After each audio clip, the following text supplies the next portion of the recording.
은혜의 보좌 앞으로 나오신 여러분을 주님의 이름으로 환영합니다. 주님 가르쳐 주신 기도를 드리겠습니다. 하늘에 계신 우리 아버지여, 이름이 거룩히 여김을 받으시오며 나라의 임하옵시며 뜻이 하늘에서 이룬 것 같이 땅에서도 이루어지이다. 오늘날 우리에게 일용할 양식을 주옵시고 우리가 우리에게 죄 지은 자를 사하여 준 것 같이 우리 죄를 사하여 주옵시고 우리를 시험에 들게 하지 마옵시고 다만 악에서 구하옵소서. 대개 나라와 권세와 영광이 아버지께 영원히 있사옵나이다. 아멘. 찬송가 70장 피난처 있으니 찬양드립니다.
함께 살펴볼 하나님 말씀은 시편 16편 1절부터 4절 말씀입니다.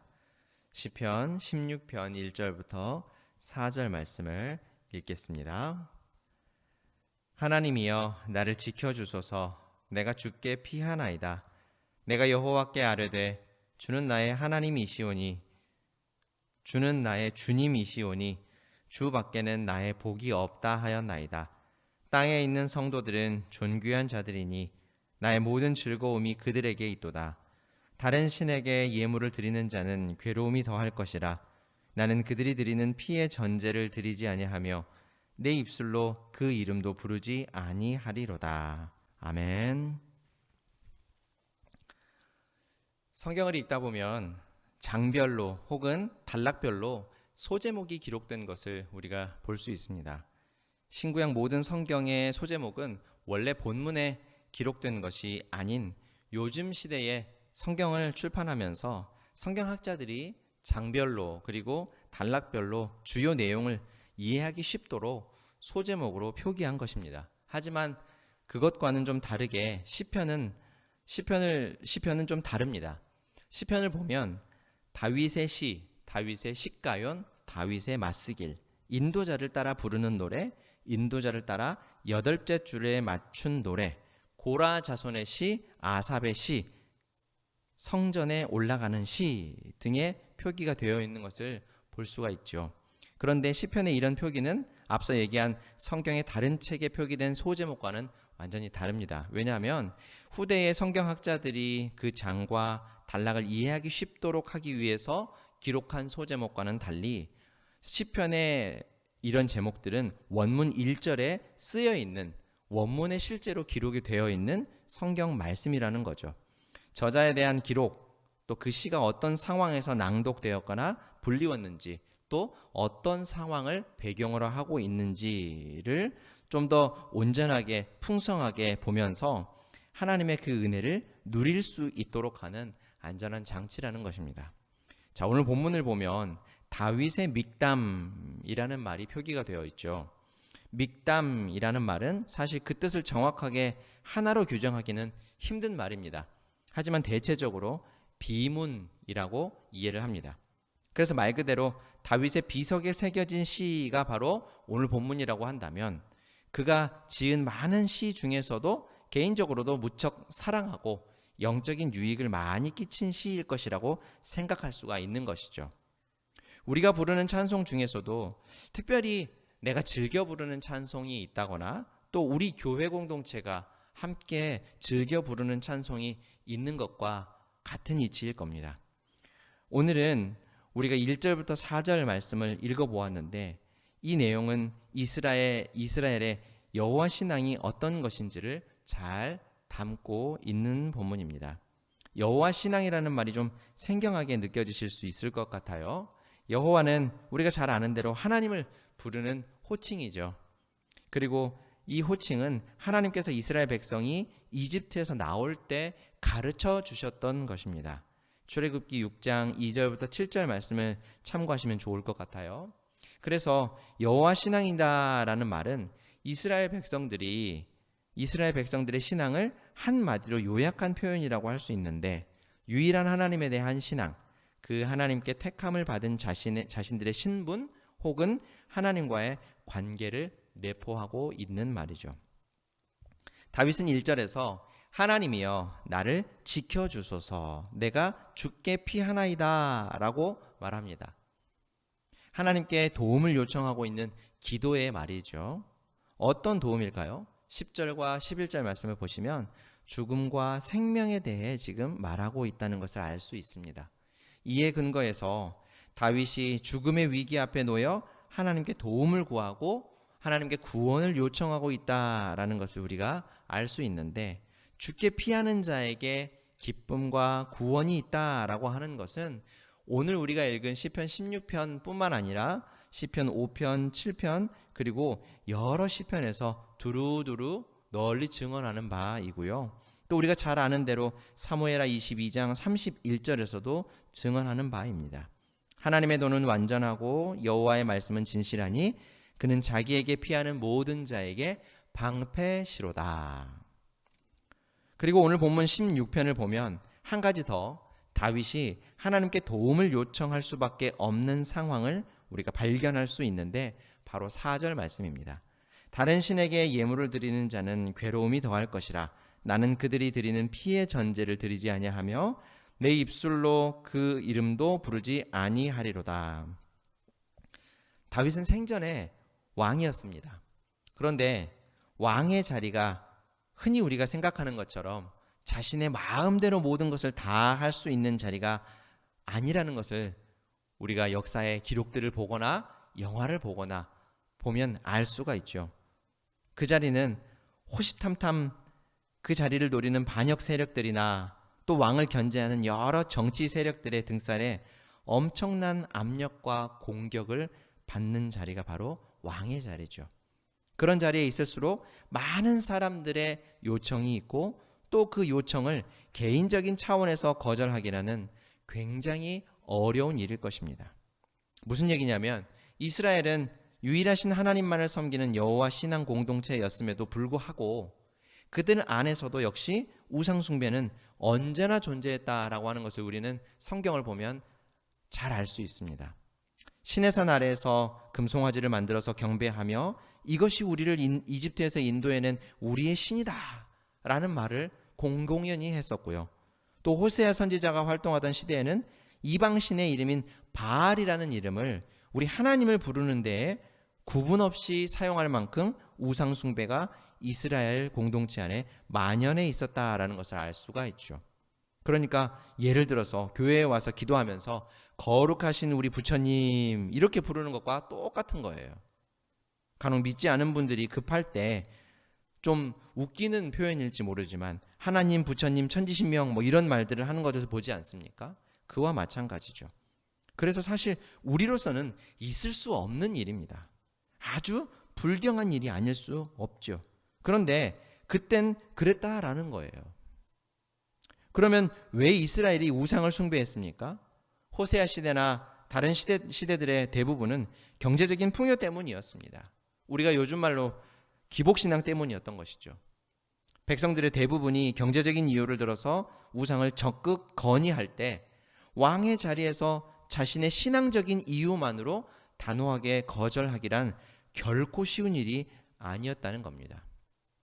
왕의 자리가 위태로울 수 있기 때문이죠. 그런데 다윗은 그렇게 하지 않았대요. 다른 신에게 예물을 드리고 피의 전제를 드리며 입술로 우상들의 이름을 부르는 자들의 유혹과 압력에도 다윗은 꿋꿋하게 여호와만 바라보았다라고 합니다. 그리고 이렇게 고백을 하죠. 주밖에는 나의 복이 없습니다. 다른 신에게 절하지 않고 제물을 드리지 않고 그 이름을 부르지 않는 땅의 성도들을 하나님께서 즐거워하시고 존귀하게 여기시기 때문입니다. 이것이 바로 하나님께서 우리에게 보여주시는 하나님을 향한 진실한 신앙의 모습과 고백이죠. 어떤 두려움과 유혹, 고난과 압력 속에서도 흔들리지 않고 여호와 밖에는 나의 복이 없습니다. 내가 더 바랄 것이 없습니다. 하나님만 나를 지키실 수 있습니다. 그러므로 내가 주께만 피하겠습니다.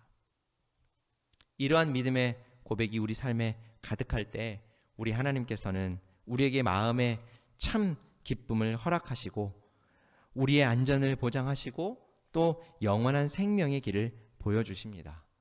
오늘도 기도하며 하나님께 피하는 우리 모두가 되기를 바랍니다. 우리 시간 말씀을 생각하면서 한번 기도하겠습니다. 다윗이 기도한 것처럼 하나님 우리의 피난처가 되어주십시오.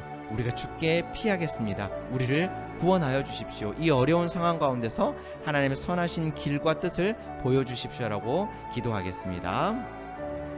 사랑과 은혜가 풍성하신 하나님 우리 아버지, 우리의 피난처가 되어주시고 우리의 구원자가 되어주시니 참으로 감사합니다. 하나님 오늘도 이 새벽 우리에게 주의 은혜 알게 하시려고 은혜 보좌 앞으로 인도하여 주심도 참으로 감사합니다. 세상의 어려움과 환난과 아픔과 고통, 염려와 두려움 속에서도 우리를 지키시고 온전한 복과 은혜와 평안과 기쁨을 내려주셔서 우리 아버지가 되어주시고 우리에게 하나님의 그 크신 사랑, 영원한 생명과 하나님의 나라를 살아갈 수 있도록 인도하여 주시니 참으로 감사합니다. 외아들이신 그리스도 예수를 통하여 우리에게 영원한 생명을 주시고 하나님 앞에서 용서받게 하시고 하나님과 다시 교제할 수 있는, 회복할 수 있는 화해의 은혜를 허락하여 주시니 참으로 감사합니다. 우리에게 주신 그 은혜를 생각하며 우리도 주의 은혜와 사랑을 많은 사람들에게 전하게 하여 주시고 주님 힘들고 어려운 이 시대 속에서, 이 상황 속에서 우리가 오직 우리의 유일하신 피난처 되시는 하나님만을 온전히 붙잡고 나아갈 수 있도록 주께서 우리 가운데서 온전히 일하여 주시옵소서. 우리의 마음과 생각을 시시때때로 붙잡아 주시고 인도하여 주시며 우리를 흔들고 있는 여러 가지 공격들, 여러 가지 유혹과 아픔과 고통들을 하나님 우리가 믿음으로 이겨내게 하시고 온전히 하나님만을 바라볼 수 있도록 주여 우리를 붙잡아 주옵소서. 이 새벽에도 우리 가운데서 일하여 주시며 주의 은혜를 더욱더 많이 누릴 수 있게 하여 주시옵소서. 사랑과 은혜가 풍성하신 하나님 우리 아버지, 우리의 피난처가 되시고 우리의 구원자가 되어주신 은혜 참으로 감사합니다.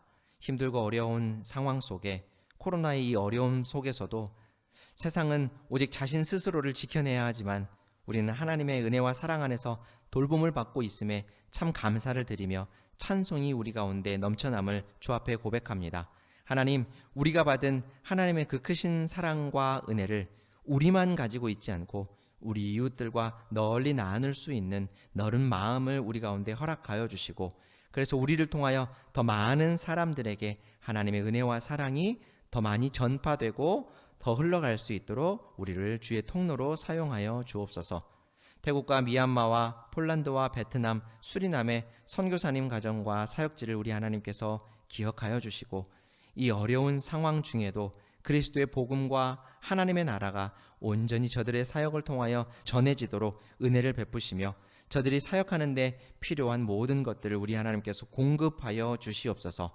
특별히 건강과 안전을 지켜주심으로 돌보시는 하나님의 권능을 경험하고 더욱 확신 가운데서 주를 전하며 사역할 수 있게 하여 주옵소서. 무더위와 코로나의 어려움 속에서도 동산의 모든 교우들이 예배와 기도에 힘쓰므로 하나님의 은총과 기쁨으로 새 힘을 얻게 하여 주옵소서. 방역 상황 중에 성도들의 영육 건강이 지켜지며 질환 및 노약 성도들에게 새 힘을 허락하여 주시고 가정과 사회에서 거룩한 승리자로 충만한 부흥과 평강을 경험케 하여 주옵소서. 주일을 지내며 우리 하나님께서 우리에게 주시는 그 하나님의 은혜를 더욱 깊이 새기며 한 주간의 삶을 살아갈 수 있도록 은혜를 베풀어 주시고 여름 신앙 훈련을 진행 중인 주일 학교에도 성령의 충만함을 부어 주셔서 참여하는 모든 학생들이 주의 은혜와 사랑을 풍성하게 누릴 수 있게 하여 주옵소서. 특별히 온라인 예배 상황 중에도 성령께서 사랑하는 동산의 모든 교우들의 믿음을 굳게 지켜주시고 함께 모여 예배할 감격스러운 날을 믿음으로 잠잠히 기다리며 우리 주 예수 그리스도와의 교제를 현장과 온라인을 통해 풍성하게 누릴 수 있게 하여 주옵소서. 예수님의 이름으로 기도합니다. 아멘. 오늘도 믿음으로 승리하시기를 바랍니다.